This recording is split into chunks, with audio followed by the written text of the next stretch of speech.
Hey, what is going on everyone? In today's video, I want to show you how to get more blueprint fragments in Once Human so that you can upgrade and craft new blueprints in the game.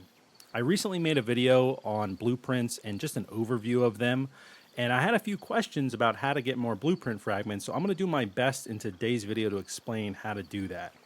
If this video does end up helping you out, I would really appreciate a like, comment, and subscribe to help support the channel. You guys have been super supportive since I've been publishing some Once Human content, and I plan to keep publishing really helpful content for you guys.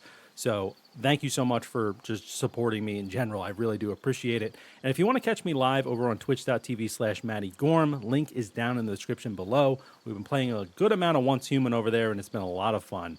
But without further ado, let's get straight into it. So I see two main ways to actually get blueprint fragments in the game. The first way is by going to new towns on the map and new areas on the map where you haven't completed all the objectives. So you can see right here for this Blackfell Fallen Zone, I still need to complete all these objectives here. And the most important one that I'm going to be talking about is to find mysterious treasures. So you can see there's one mysterious treasure basically in all these different objectives here. You can see Evergreen has a mysterious treasure as well. And these mysterious treasures, I believe, based on talking with other people in the community, are guaranteed to give you a blueprint or blueprint fragment. So I would recommend going ahead in whatever area that you're in and completing all the mysterious treasures in that area. And once you go ahead and do that, you will have as many blueprint fragments as the map can basically give you, because those mysterious treasures do not respawn. The weapon crates, gear crates, and storage crates do respawn, but mysterious treasures can only be looted once. So I recommend doing that first, and that'll be kind of the quickest way that you can get more blueprint fragments and blueprints in the game. The second way that you can get more blueprint fragments is by using the wish machine. So the wish machine is something that you'll unlock early in the story, and if you click B on your keyboard and go to your build menu, go to facilities, functional, and you can see that you can build the wish machine, and it's pretty cheap to build as well. Once you build it, it's essentially a whack-a-mole game that has different categories that you can unlock throughout the season, throughout the kind of server progression of the game. So if we hop into the wish machine right here, you can see what I'm talking about. So we have different kind of categories down here that essentially just have different pools of blueprints and blueprint fragments. You can see what's featured over on the right side right there. It changes as I kind of cycle through all of these. And you'll notice in the top right, that is the currency that we're going to be spending on the wish machine. It is called Starchrom, and I'll explain in just a moment how you can earn more and more Starchrom so that you can continuously kind of keep using the wish machine to get more blueprints and blueprint fragments. So let's hop into the Spirit of Fire mode right here and see if we can get any, solid blueprints. So if you hop over on the left side here, you can kind of see the probabilities of getting certain blueprints and blueprint fragments on the left. You can see there are legendary ones, epic ones, there's a blue or a rare one, and that's pretty much all this Spirit of Fire mode has right now. And then you can also get these blueprint fragments down below. So what I'm going to do is, it is 500 Starchrom to play once. It is 5,000 Starchrom to play 10 times. So I'm going to just play once right here. Click confirm. I just spent 500 Starchrom. And from what I know, it doesn't matter which one of these guys you actually hit. You can just hit a random one. It's almost like a loot crate, essentially, in a way. And the color behind this gift actually indicates the rarity that you're going to be getting. So I'm going to be getting a purple right here. And we'll see that in just a moment. There is a purple Black Panther sniper that I actually already have, so I could go ahead and use this now to either upgrade that Black Panther or upgrade something else in that collection. So I'm going to click confirm right there, and I can hop right back out. So that's essentially how you can get more blueprint fragments in the game. But you might be wondering, like I mentioned, how do I get Starchrom, right? Is Starchrom going to be something in the game that is just a microtransaction? Am I going to have to spend real money on it? The devs have assured us that the only microtransactions in the game are going to be cosmetic based, but this is the way that this is working. I'm not 100% sure about that yet, but I guess we'll have to see when the retail game comes out. So let me explain how to get more Starchrom for the wish machine. So there are 4 main ways that you can get Starchrom, and you can easily see this, by the way, if you hit escape and you go to shop, you can hover over the Starchrom in the top right, and it will tell you that you can earn it through season challenges, rankings, purifying echo stones, and journeys. Also, by the way, there is a shop here that you can use Starchrom to buy cosmetics and emotes for.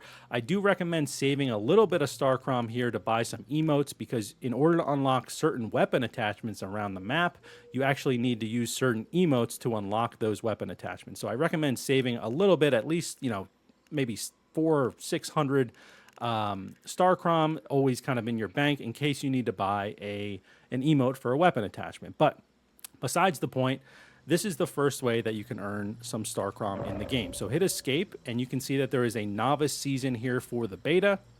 If I click on this, this is kind of, in a way, I kind of think of this as like a battle pass for your entire server. So if I click on step 1 right here, you can see that there are tasks for the entire server, and if we complete those tasks, or we at least complete a part of those tasks, we will earn Starchrom as well as energy links. So these things actually happen kind of organically in my server. I wasn't even trying to do this, and I don't really think anybody was. So this stuff should happen just kind of organically in your server, at least until you get maybe towards the end of this season challenge, where maybe you want to start focusing on those sort of things. So you can see 200 players have cleared the securement silo, so they completed that, but we did not complete the first task, but we still were able to claim 500 Starchrom there. So you can go through each step here, make sure you're going and claiming these if you haven't already.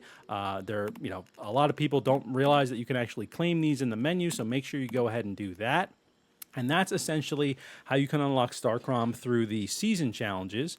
But there's also a way to unlock them through ranking. So if you're able to complete any of these season challenges, which you can see step 6 right here, we completed everything in step 6 for our server.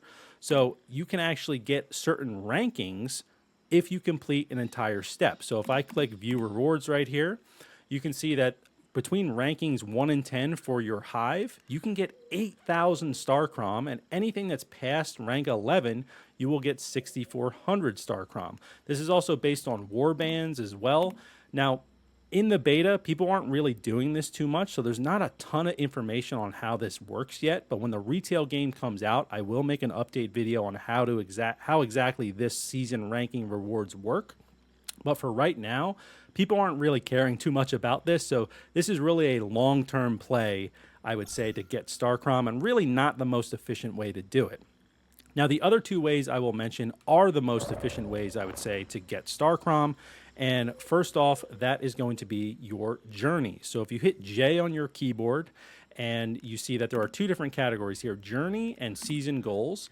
Season goals are probably the easier thing to get more Starchrom with, because you can actually claim each individual part of these season goals to get some Starchrom.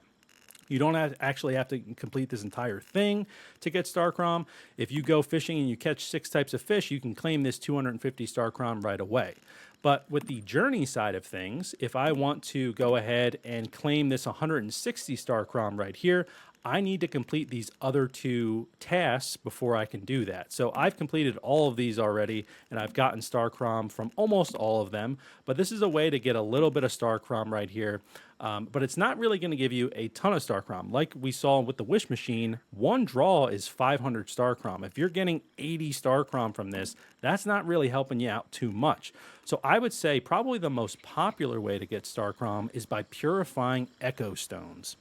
So at a certain point in your server, you will start seeing these giant space whale dragon things flying around your map. And if I go out here, I don't think I see any currently, but if I go to the map, you are able to see them flying around when they are. And these guys are going to spit out echo stones all over the map. So they're going to be these kind of purple looking stone things. And here's actually a clip from my live stream where we saw one for the first time. Come outside! Look up! Oh my god! Look oh up. My god! Look up! What is that? What the hell is even that? That's the thing that poops echo stones. Oh my god! It looks like Make it Shenron! I'm shooting Make it! it poop! So you'll be able to see on the map where these echo stones are going to land. Once you go pick them up, you will be marked for PvP. But what you have to do at your base before you go pick up an echo stone is you need to set up one of these Stardust Resonator machines right here. So once you set up this Stardust Resonator machine, I recommend setting up some defenses. You can see we have some turrets and fire traps and sandbags, because as soon as you put an echo stone in here, let's see if I can jump over these sandbags. As soon as you put an echo stone in here and you click purify, there are going to be waves of enemies that attack your base, and there will be a countdown. Once that countdown ends, you have purified that echo stone and you'll be able to claim some Starchrom from it. So you'll be able to see if I drop in, let's say I don't have an echo stone on me right now, but if I put it in the purifying vessel right here, it'll tell you the monster level, how many players it recommends, how many waves there will be, the number of elite enemies. So you'll be able to prepare beforehand before you purify.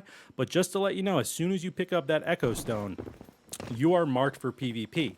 Now in the beta currently, people don't really care too much about the echo stones. But in the retail game, I imagine people are going to be hunted for these things, because that is going to be the main way that you can get blueprint fragments and better blueprints and weapons in the game. So that is how you can get more blueprint fragments in the game. You can either go and find those mysterious treasures, which I recommend doing first, and then you can go ahead and focus on the wish machine. Once you run out of Starchrom, you can get more Starchrom by doing the season challenges, rankings, purifying echo stones, and journeys. I recommend in the beta focusing on purifying echo stones and journeys just to get that practice in before the actual retail game comes out. Also, I believe it is a faster way to do it.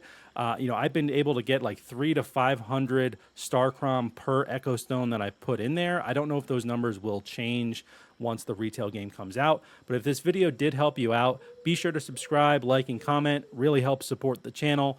And yeah, thank you so much for watching, and thank you for all the support so far. I really do appreciate it. Like I said, if you want to catch me over on twitch.tv/MattyGorm, we have been playing a lot of Once Human over there. But thank you so much for watching. Have a great rest of your day, and take care.